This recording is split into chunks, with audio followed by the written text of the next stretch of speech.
station. Young man, that's a bit discriminative, isn't I'm it? not being discriminating. You are. Anyone. You're saying I've got tattoos, this, that, and the I'll other. just say these two look a bit more presentable than you do.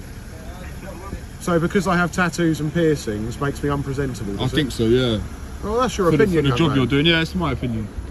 We done? Fortunately, ways have come forward in the way. Well, this is my police station that I work from, so I could stand here. All right. The same as Bit, you want bit to odd, stand isn't here. it? Well, it's a bit odd that you're stood here, young man. Young man. Focused on police accountability, public transparency, and examining the conduct of those who exercise public authority. Today's video features footage from Coley Burks, whose channel can be found through the link in the description. What begins as a straightforward audit outside Bromley Police Station soon takes an entirely different direction. While Coley Burks and DJ Audits quietly filmed police vehicles entering and leaving the station from a public location, a routine recording session quickly escalated into an increasingly uncomfortable exchange. As events unfold, the behavior of one officer prompts important questions about professionalism, the proper use of authority, and where the boundaries of police powers actually lie. Watch closely, because this encounter demonstrates how an otherwise peaceful interaction can deteriorate in a matter of moments. With that, let's go straight to the footage. We'll pick this back up. Man, I've Hello. got to come and have a chat with you. What are you guys up to today? Just minding our own business. Okay. Do you mind letting me know that you're recording? Okay, I'm recording. Are you recording? You identify yourself as well, please. My warrant number is P234858. I'm from Bromley Police Station. Alright. You don't Cool. need to know my name or shoulder number. That's my identifying number. What's your name, young man? I'm not required to give my name. Why not? Coley opens the conversation with a polite request, simply asking the officer to identify himself. It's a reasonable and respectful question, but the response is noticeably curt. Rather than giving his name, the officer gestures towards the number displayed on his shoulder, indicating that this is the only identification he intends to provide. Although the exchange is brief, it immediately establishes the tone for everything that follows. Instead of encouraging a constructive conversation, the interaction begins with an air of reluctance and detachment. It's true that officers are not ordinarily obliged to provide their names unless they are using specific statutory powers, such as carrying out a search under PACE or relevant counterterrorism legislation. Even so, good policing is about more than simply satisfying the minimum legal requirement. Respectful engagement, openness, and clear communication play a significant role in maintaining public confidence.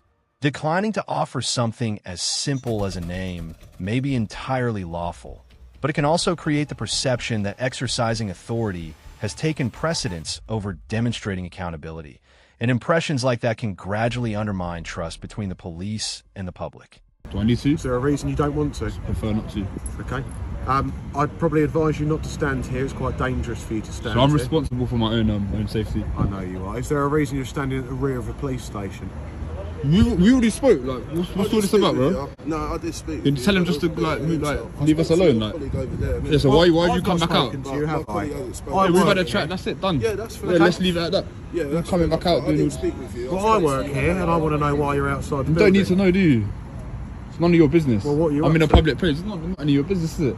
Makes me a bit suspicious, though. Oh, then that's.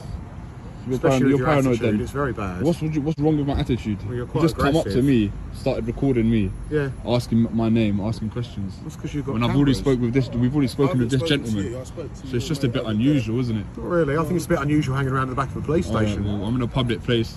I've got freedom of movement. If I want to stand there, I'll stand there as much as I like. Do you identify yourself? Yeah, that's not very good, is it? Could you like say the number, where you're from, your name? Can you tell me your name? No, I'm not going to give any names. All right, good. It's not very professional, is it? Like you're talking to a member. How's Yeah, I that know, not but you're professional? talking because I'm a member of the public. Okay, You're so doing am a I. service to the public. I'm a member of the public. It's just got all these like tattoos and that. God forbid. Little feel like jewellery and this and that. No, and I've got earrings as well, sir. He looks quite presentable. Oh, thank you.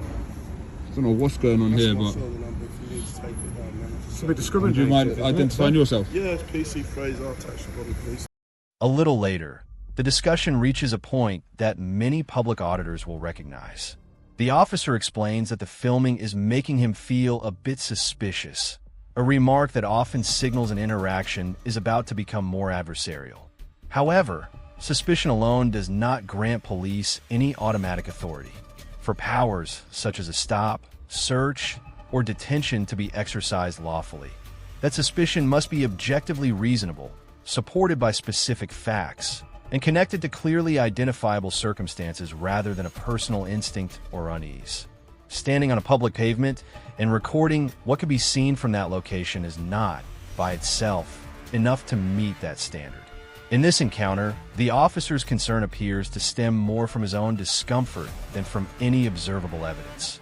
And when subjective feelings begin shaping official decisions, it can quickly raise questions about whether policing is being carried out fairly, consistently, and within the limits of the law.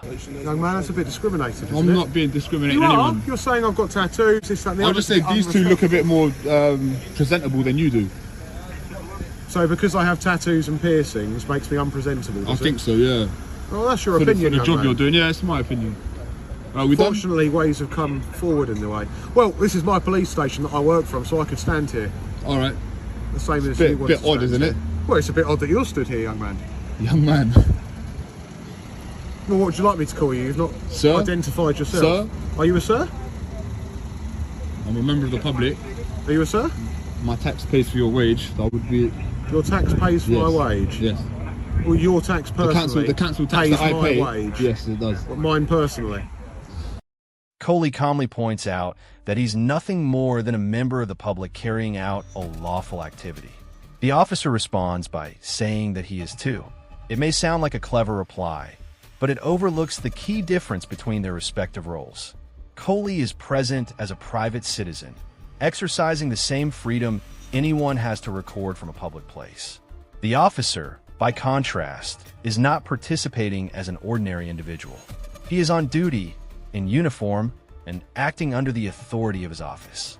With that position comes responsibilities that go beyond those of any other member of the public, including engaging professionally, communicating with transparency, and ensuring any police powers are exercised fairly and appropriately. Treating both positions as though they are identical risks, ignoring the responsibilities that accompany official authority. Public confidence depends not only on the powers officers possess, but also on their willingness to recognize the higher standard of accountability that comes with wearing the uniform. Because I pay tax as well. I don't want to get into that argument. I don't think that would go very far. You pay tax on tax. Anyhow, is there anything I can do for you? Well, you can tell me your name if you want to. I don't need to, do I? I don't want to. I don't want to. Fair enough. Okay. Hope you have a lovely day. You too. Fraser, do you want to... We're just going to stand there, are we? I can do. It's just I'm on till 11 tonight. I can stand here. Can I not stand It's just here? a bit of a waste of your time, isn't it?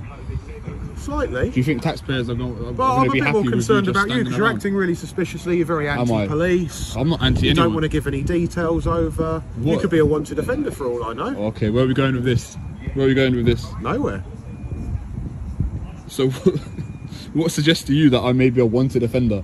Would a wanted offender come and record outside a police A station? lot of people do actually because they want to get picked up to go to court. All right, well, I don't want to get picked up. I'm not wanted. Do you want to tell me you're recording me on another I don't need to, device? do I? I don't need to tell you I'm recording. No, you do. It's in your policy to tell us, because if I want to make a subject access request for the information you're collating on me, I don't I can necessarily do need so. to record That's the people, reason do you I? have to let people know, because you're subject to I have data to let you know protection. at one point during the interaction, yeah. At a time that's practical. Yeah. And the reasons for that is because you work for an institution that handles data. So say I want to request that information you've collected on me, that's the reason. See, I don't have to abide by GDPR, Okay. so I don't need to let you know, yeah? Do you have access to any drones today? Possibly. You do, because there's been one flying around our police station, and obviously with the aviation laws, you're not allowed to do that. Okay, which aviation law is that? You tell me. legislation. It is online. Alright. It is- Am I detained? I'm free to go, yeah? I haven't detained you at all, have I? We'll do those checks. I would suggest to have a look at those. If you have, I'm confident in the legislation, don't worry. Okay, that's fine. Just make sure you read up on it, mate. Because obviously, if you're in a public place or if you're in an area, potentially populated area, can't actually be Yeah, flying. the drone is under 250 grams, so it's classified as a toy. Yeah, it doesn't matter. So it's specifically made that way. No, it does matter. It does matter. No, I have looked it up. I have looked it up. It does matter. No, don't say it does. It does matter. Is it your? Oh, you got a drone? Yes or no?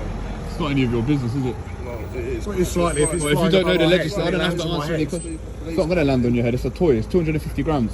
All right, my children have got toys. If I throw a toy at you, it's still going to hurt, isn't it? Well, no one's thrown any No, drone but at if you, it's is it? above me and it falls out of the sky, it can hurt. It's not going to fall out of the sky, is it? Well, it is if it's up in the sky. Run out of battery, there'd be loads of things, couldn't there? Be a When malfunction. it runs out of battery, it returns. There could be a malfunction, there could be anything.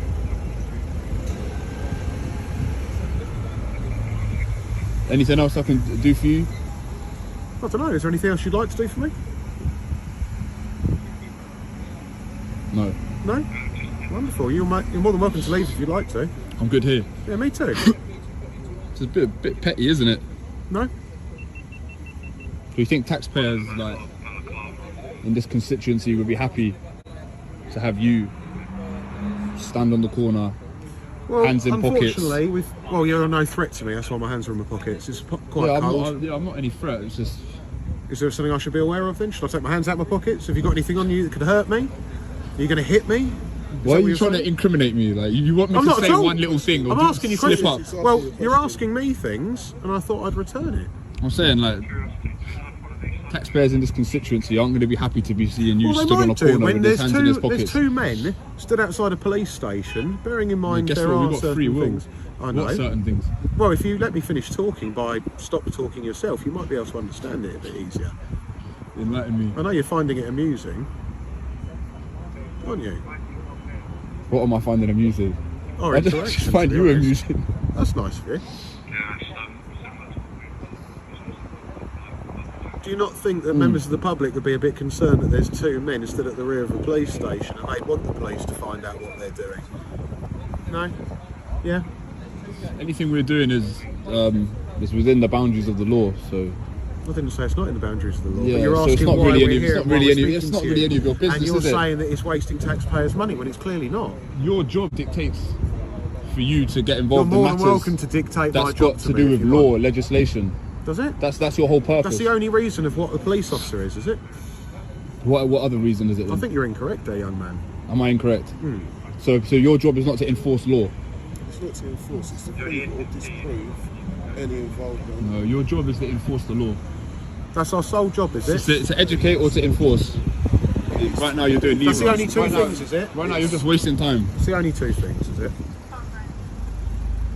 We're just there to gather the facts, mate. That's all it is. What are the facts? So if there's Community an engagement, we can do loads of I things. don't want your engagement. Well, you're more than welcome to leave. I'm good here. Me too, like I said. There's no criminality here, bro. You know that there's no criminality. Your sergeant come and told you to go inside, and now you've come back outside. No, all it is, mate, I'm just explaining to you a little bit about our policies, right? We're there to, Well, this guy, what is this we're guy? there to prove or disprove. DJ, this guy.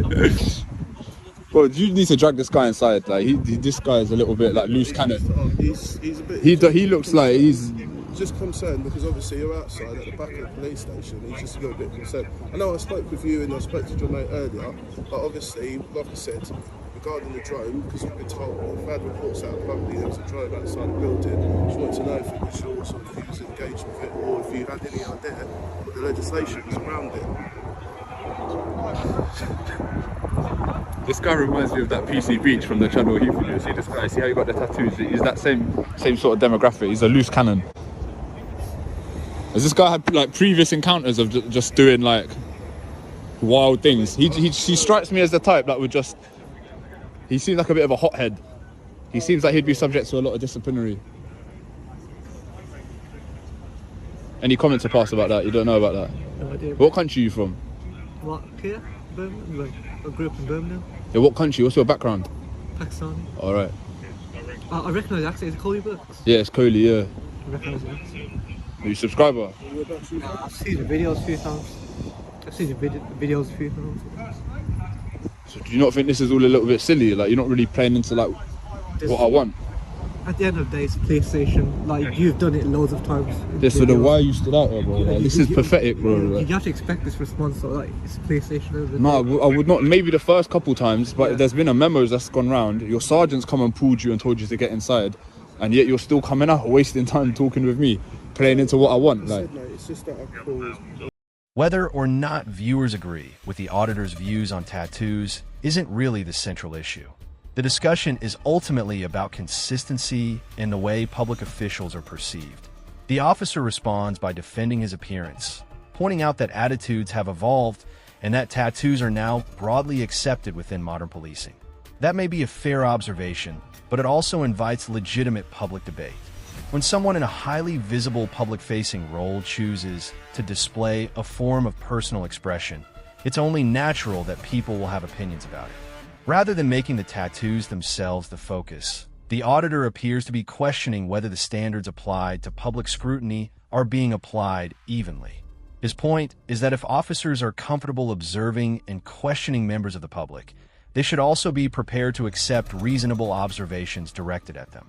As the conversation develops, the emphasis moves beyond appearance altogether and towards a wider question of how those exercising public authority respond when they become the subject of the same level of openness and scrutiny.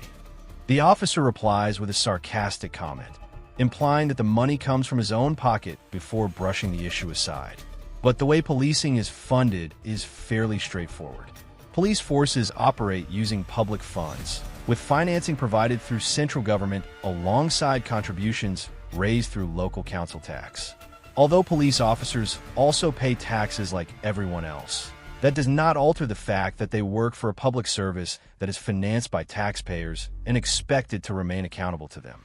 Rather than responding to the point in a direct and informative way, the officer chooses sarcasm, which does little to move the conversation forward. A simple recognition that policing is publicly funded would have addressed the question without difficulty. Instead, the discussion drifts away from clarity and towards point scoring, a response that can leave the impression of defensiveness instead of reinforcing openness and public trust. The conversation then takes another turn when the officer remarks that, for all he knows, Coley could be someone the police are looking for. It's an argument that moves the discussion away from what is actually happening and towards a purely hypothetical scenario. Simply not knowing who someone is does not, by itself, justify treating them as though they may have committed an offense. The standard for reasonable suspicion requires specific, objective facts that indicate involvement in identifiable unlawful activity, not assumptions based on possibilities or unknowns. Nothing visible during this encounter appears to provide that kind of foundation. The suggestion also raises an obvious practical question. Someone genuinely attempting to avoid the police would be unlikely to position themselves directly outside a police station, openly recording and attracting attention. As the interaction develops, the officer's reasoning seems to rely less on observable evidence and more on hypothetical explanations, creating the impression that the focus has shifted towards finding a basis to continue the encounter rather than relying on clear, fact-based justification. The conversation then shifts to the drone, where the officer confidently states that flying it over a police station is unlawful. But when Coley asks what law supports that claim, the officer doesn't identify any legislation or regulation, instead telling him to go away and find the answer for himself. That response naturally raises questions about how well-founded the assertion really is. Based on the information presented, Key's drone weighs under 250 grams, placing it within the Civil Aviation Authority's A1 open category. Under those rules, drones of that class may be flown in built-up areas and near people, provided they are operated safely and remain outside any applicable restricted airspace or flight restriction zones. There is no blanket prohibition that automatically makes flying a drone illegal simply because a police station is in the vicinity. The exchange also illustrates a wider concern. Had someone been unfamiliar with the relevant regulations and accepted the officer's statement at face value, they could easily have been left believing they were committing an offense when, based on the information available, that would not necessarily have been true. Nah, you do what you want. Well, that makes sense. Hello, did you miss me? You've got a staff. Come over to see me now. That's nice.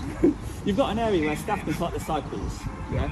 And there's not many staff cycles in there. It's more of a where you put the seized electric scooters. Is there a reason you're zooming in on me specifically, young man? The reason you're stood like that? What, stood here? Is there a reason your hands are in your pockets? Are you quite new Because to you're no the- threat to me, I've already explained this. You look quite young. Yeah, I'm quite good. It's nice to see youngsters in the force, to be Let me honest. get a bit of a closer picture to you. Because you zoomed in on me. Make sure I can get your full outfit. Who's the most senior out of you three? Of your league? Probably my colleague over there. this guy's the most senior out of you three. How long have you been serving? Long enough. Of service. PCs, mate. What makes him more senior? You don't like me, do you? No, I don't mind you. I'm indifferent Well, you towards said a you. minute ago you didn't like me and you didn't want to speak to me, and you said I should leave you alone because I'm wasting your time. I didn't say I You've didn't come like over to you. see me again. Because you're entertaining. Fair enough. So yeah, I told him, I just like to speak to your colleague. Do you know the legislation on it? Sorry? He's got a very good sense of humour. It wouldn't hurt to smile, would it, young man? There we go. Obviously, because you're in a public place, and obviously you've got the train station. This must be like the special unit. If it's a public setting, Myself, I'm on an emergency response team. Yeah, this is definitely some sort of special unit. You three. When you're saying special, is that another derogatory term, or? 100% sure. I just want to ask you, that's all, mate. It's Just my opinion. What do I know? I know. God forbid I share my opinion, though. No, you can. No, I'm not allowed, unfortunately. Freedom of speech. Yeah, I wish.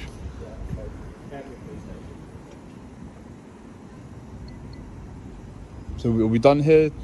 I already said that before. Yet you've come over to speak to me again, and then zoomed in on me, which I found a bit.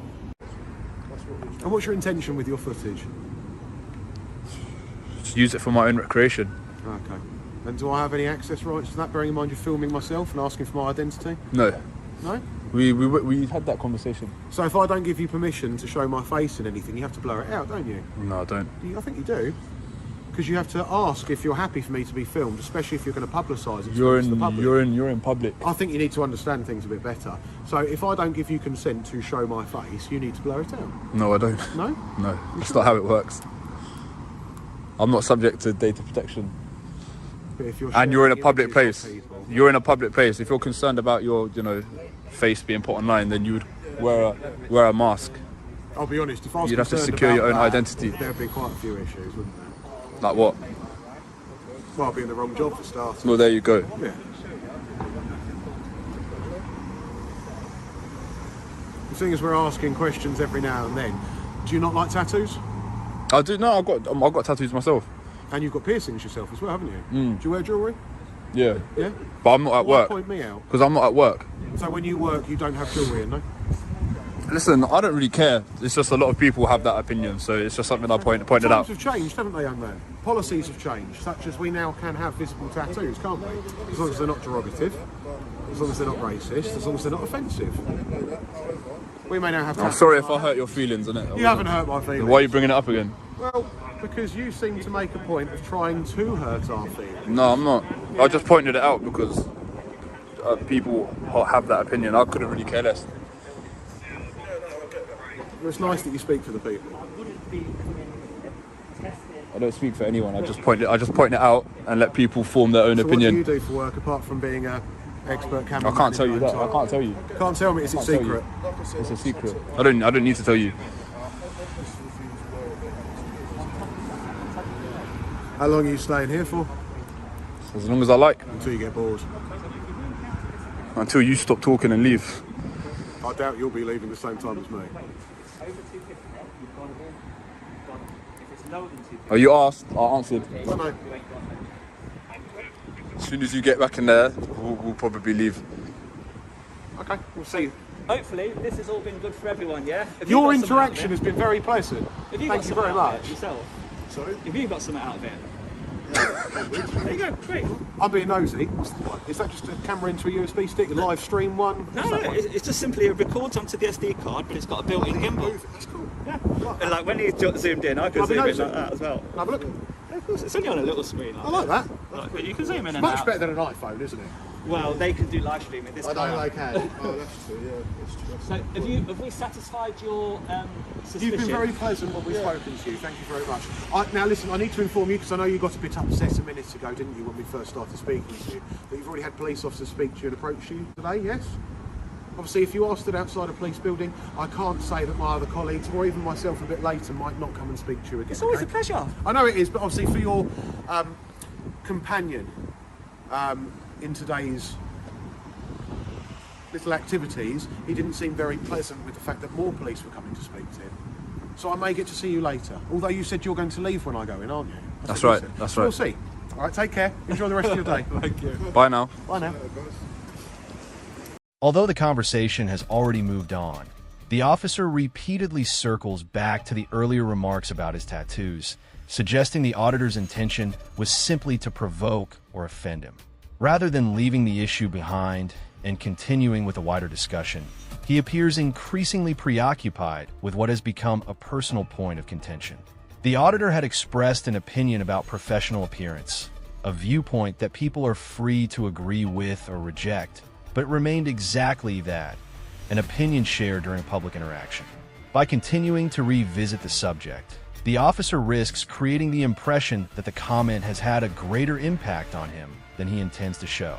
In encounters like these, remaining calm and refusing to be drawn into personal disagreements is often the most effective way to maintain professionalism. Instead, the interaction begins to shift away from the original purpose of the conversation and toward an exchange centered on personal feelings, making it increasingly difficult to distinguish between objective policing and an emotional response. Even though the discussion has already moved beyond the topic, the officer continues bringing the conversation back to the earlier comments about his tattoos, insisting that the auditor is only trying to provoke a reaction or cause offense. Instead of letting the exchange develop naturally, his attention remains fixed on what has become an increasingly personal grievance. The auditor had simply voiced an opinion about professional appearance, one that viewers are free to accept or reject, but it was still an opinion expressed during a public interaction. By repeatedly returning to the same point, the officer creates the impression that the remark has resonated with him more deeply than he intends to acknowledge. In encounters of this nature, staying composed and refusing to personalize criticism is often the strongest display of professionalism. Instead, the conversation becomes increasingly colored by personal irritation, gradually moving away from the original subject matter and turning into an exchange that appears to be driven more by emotion than by objective, professional engagement. As the encounter comes to an end, it serves as another reminder of how quickly a routine conversation can unravel when confidence is not supported by a sound understanding of the legal framework being discussed. From start to finish, the footage allows viewers to judge the interaction for themselves, drawing a clear contrast between remaining measured under public scrutiny and allowing irritation to influence the direction of an exchange. Ultimately, the recording offers an unedited look at how both the auditor and the officer handled the situation, leaving the audience to reach their own conclusions based on what they have seen. If you enjoyed this breakdown, be sure to leave a like, let us know your thoughts in the comments, and subscribe for more in-depth coverage of police accountability, transparency, and public rights across the UK. If you're interested in understanding your rights during police encounters, you'll also find a plain English guide linked in the description, designed to explain the key points in a clear and accessible way. Thanks for watching, and we'll see you again in the next video.